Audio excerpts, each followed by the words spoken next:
తాకట్టులో ఉన్న బంగారాన్ని విడిపించి ఆ రోజున్న మార్కెట్ ధర కట్టి మిగిలిన డబ్బును మీకు అందిస్తుంది ఎస్వీఎస్ గోల్డ్. సునీల్ గారితో మిస్టర్ పెళ్ళికొడుకు చేసినప్పుడు నిజంగా ఇష్టపడి చేశారు ఆ సినిమా? అంటే ఇష్టపడే చేశానండి. కాకపోతే చిన్న డౌట్ అయితే ఉండిందండి నాకు. హ్మ్. అదైతే వాస్తవం. ఎందుకంటే అది చెప్పాలి. నేను అంటే ఇప్పుడు చెప్పడం కాదు. ఆర్‌బీ చౌదరి గారి ముందే కూడా చెప్పాను నేను. హ్మ్. ఆర్‌బీ చౌదరి గారి ముందు చెప్పాను. సునీల్ అందరూ ప్రొడ్యూసర్స్ అందరి ముందే నేను చెప్పాను. హ్మ్. అంటే బేసిక్‌గా ఏంటంటే ఈ ఈ కథ కరెక్ట్. తెలుగులో తనకి సెట్ అయ్యే కథ కాదు. అవును. సెట్ అయ్యే కథ కాదు. ఎందుకంటే సునీల్ అంటే నవ్వించాలి. మంచి డాన్స్‌లేస్తాడు. హ్మ్. హుషారుగా ఉండాలి సినిమా. ఆ పిక్చర్‌లో ఏంటంటే ఒక లవర్ బాయ్ క్యారెక్టరు అతను సినిమా అంతా సాడ్‌గా ఏడుస్తా ఉంటాడు. సార్ ఆ కథ, ఆ క్యారెక్టరైజేషన్ అలాంటిది. సార్ ముందుగా అనుకుంది అసలు సునీల్‌నేనా? ఆ! వాళ్ళు చెప్పిందే నాకు. నేను చెప్పింది కాదు ఆ సినిమా. హ్మ్. వాళ్ళు సూపర్ గుడ్ వాళ్ళు వాళ్ళే రైట్స్ కొనున్నారు. కొని నా సునీల్ నువ్వు చేస్తే బావుంటది అని అంటే నేను చెప్పాను. సినిమా చూసిన తర్వాత నేను ఇదైతే యాజ్ ఇట్ ఈజ్ అందులో ఉన్నదైతే సెట్ అయ్యే మ్యాటర్ కాదు. కానీ దీనికేం చేయాలి? చుట్టూ ఏదన్నా కామెడీ అంతా చేస్తే వర్కౌట్ అవ్వచ్చు అంటే, లేదు లేదు నువ్వు చేస్తావు అన్నారు. హ్మ్. అది ఆ నమ్మకం వాళ్ళిచ్చారు యాక్చువల్‌గా. ఆర్‌బీ చౌదరి గారు వాళ్ళు. దాని ఎఫెక్టే కదా 4 సంవత్సరాలు గ్యాప్ వచ్చింది. ఆ తర్వాత నేనసలు చేయలేదు కదా సినిమా. అహా! తర్వాత ఇప్పుడు 'కెవ్కేక' 'కెవ్కేక' వచ్చింది. 'కెవ్కేక' అది ప్యారలల్‌గా జరిగిందండి 'కెవ్కేక'. హ్మ్. హ్మ్. హ్మ్. 'కెవ్కేక' ప్యారలల్‌గా అది ప్యారలల్‌గా జరుగుతా వచ్చినాయి ఓకే. సినిమాలు. ఓకే. అంటే ఏంటంటే ఒకటి ఒక టైంలో నేను కూడా ఓకే బాగా చేయగలనని నమ్మా. హ్మ్. అంటే దిగినాక ఇంక తప్పదు. నమ్మాను. బట్ అది ఆర్‌బీ చౌదరి గారు కూడా చెప్పారు. హ్మ్. తను ముందే చెప్పాడు క్లియర్‌గా అని కూడా చెప్పారు ఓకే. తర్వాత.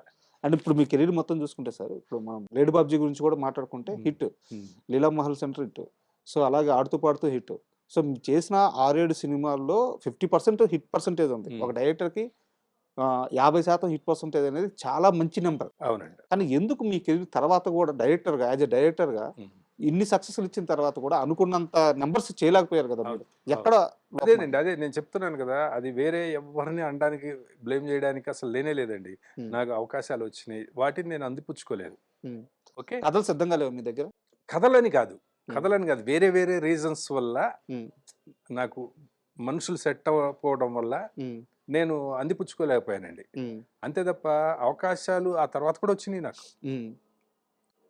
ఇప్పుడు అదే సూపర్ గుడ్‌లో ఒకటి ఇద్దరు హీరోలదేదో పిక్చర్ తమిళ్‌లో చేశారు. అది చేస్తారా అని అడిగారు. హ్మ్. ఆ సినిమా తర్వాత గూడా. బట్ ఆ సినిమా తమిళ్ సినిమా గూడా నాకు ఎక్కల. సార్. ఎందుకు మళ్ళీ ఇంకో సినిమా ఫ్లాప్ సినిమా జేయడం హ్మ్. అని జెప్పి నేను అది చేయలేదు. బట్ ఈ ప్రాసెస్‌లో మీరే చెప్పారు, ఇంటర్వ్యూలో చెప్పారు. బాలకృష్ణ గారితో ఒక సినిమా అయింది. అవునండి. ఆహ్, ఐ మీన్ అడ్వాన్స్ సంథింగ్ ఏదో కూడా జరిగినట్టుంది అని అవును. చెప్పి మరి ఆ సినిమా కూడా ఆ ఆగిపోయింది. సినిమా గూడా బాలకృష్ణ గారితో సినిమా ఎందుకు ఆగిపోయిందసలు? అది నాకు రీజన్ అసలు తెలీదండి. అప్పుడు ఒక కథ గూడా నాది గాదు. వేరే వాళ్ళది. అది విన్నాము. ఓకే అనుకున్నాము. అంతా అయిపోయింది. హ్మ్. అయిన తర్వాత ఓ 3, 4 మీటింగులయినియి. హ్మ్. ఆ తర్వాత అప్పుడు నాది 'మిస్టర్ పెళ్ళికొడుకు' సినిమా రిలీజయింది. ఓకే. రిలీజయింది. అది అది ఆడలేదు గదా! హ్మ్. ఆ తర్వాత నాకు ఏం జరిగిందో నాకు తెలీదు. ఆ ప్రొడ్యూసర్స్ సైడ్ నుంచి ఏంటంటే, ఇప్పుడు ఈ ప్రాజెక్టు ప్రస్తుతం వద్దనుకుంటున్నామండి అని చెప్పారు. హ్మ్. ఇప్పుడు కొంచెం వద్దని గూడా గాదు. టైమ్ కొంచెం తీసుకున్నారు. టైం కావాలండి. కొంచెం టైం తర్వాత చేద్దాము అన్నట్లుగా హ్మ్. చెప్పారు. ఆ తర్వాత వాళ్ళు వేరే ప్రయత్నాలు చేస్తున్నారు. వేరే డైరెక్టర్ తోటి అనేది నాకు తెలిసింది. హ్మ్. ఇంక తర్వాత అది ఎందుకు, ఏమిటి అనేది నేను అడగలేదు. ఎవరిని అడగలేదు.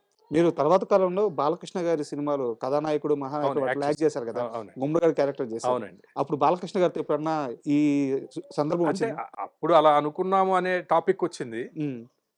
నేను గూడా ఎందుకు అనేది నేను అడగలేదండి. హ్మ్. నేను అడగలేదు. ఆయన చెప్పలేదు. అప్పుడు ఆ సందర్భం గురించయితే మాట్లాడుకున్నాం. మాట్లాడుకున్నారు. అంతే. నేను దానికి ఎందుకు అనేది అడగలేదు నేను. హ్మ్. అప్పుడు వాళ్ళు ఆ ప్రొడ్యూసర్ అలా చెప్పారు. సార్ అంతే.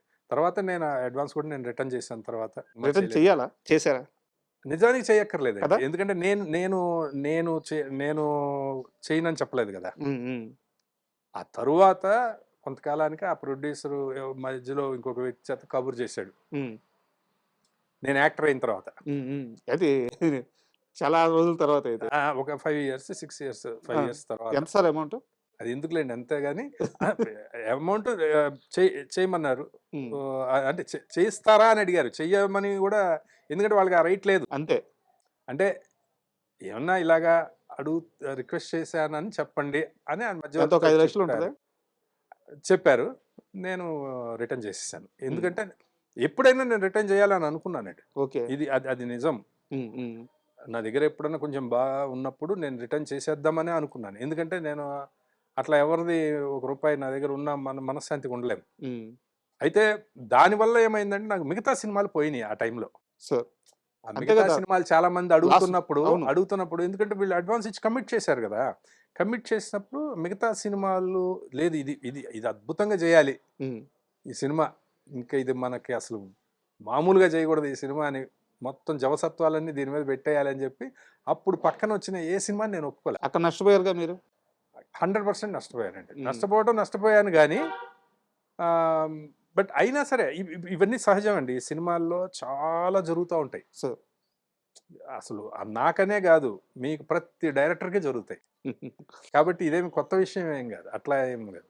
సార్ రకరకాలైన ఇప్పుడు బిజినెస్లు ఉంటాయి కదా సార్. సార్ ఇప్పుడు ఎవరిని తప్పుపడడానికి లేదు. మనం ఇప్పుడు ఆ ప్లేస్లో మనం ఉన్నా కూడా మొన్న సినిమా ఫ్లాప్ అయింది, ఇప్పుడు నెక్స్ట్ చేస్తే ఎలా ఉంటుందో మార్కెట్ అనేది కూడా ఉంటుంది కదా. సార్ వాళ్ళని ఎవరిని తప్పుపడడానికి లేదు. మనం ఆ ప్లేస్లో ఉన్నా కూడా అలాగే చేస్తామేమో తెలియదు. సార్ ఇప్పటి వరకు మీరు డైరెక్ట్ చేసిన సినిమాల గురించి మాట్లాడుకున్నాము. సో ఇప్పుడు కొంతసేపు మీ గురువు గారి గురించి, కోడి రామకృష్ణ గారి గురించి మాట్లాడుకుందాం. అయితే ఇక్కడ నాకు చిన్న ముందుగా నేను చెప్పే మాట ఏంటంటే, ఆయన ఒక దిగ్దర్శకుడు. 90 సినిమాలు 100 సినిమాలు దరిదాపుల దాకా చేశారు. దాటండి చాలా శతాధిక 100 సినిమాలు చేసిన డైరెక్టర్ అనమాట.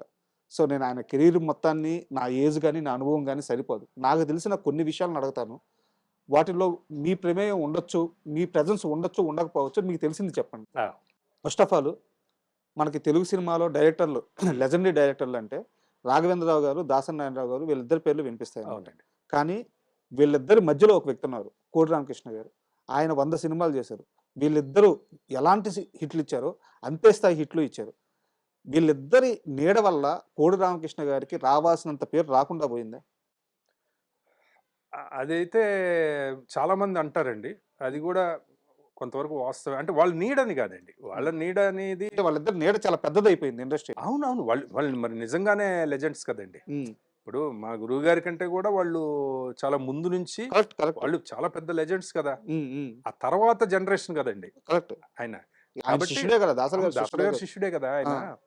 కాబట్టి కాకపోతే మా గురువు గారు కూడా ఆయన గురువుకు తగ్గ శిష్యుడే ఈయన. కరెక్ట్. ఆయనకి అంటే ఆయనకు ముందు నుంచి కూడా దాన్ని ప్రొజెక్ట్ చేసుకోవడము లేకపోతే దాన్ని అవన్నీ ఆయనకి లేదండి.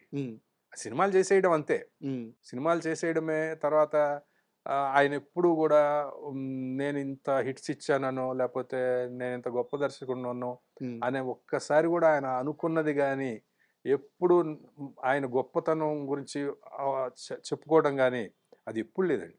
ఆయన ఎప్పుడు చాలా సామాన్యంగా అందరితోటి మామూలుగా ఉండేవారు.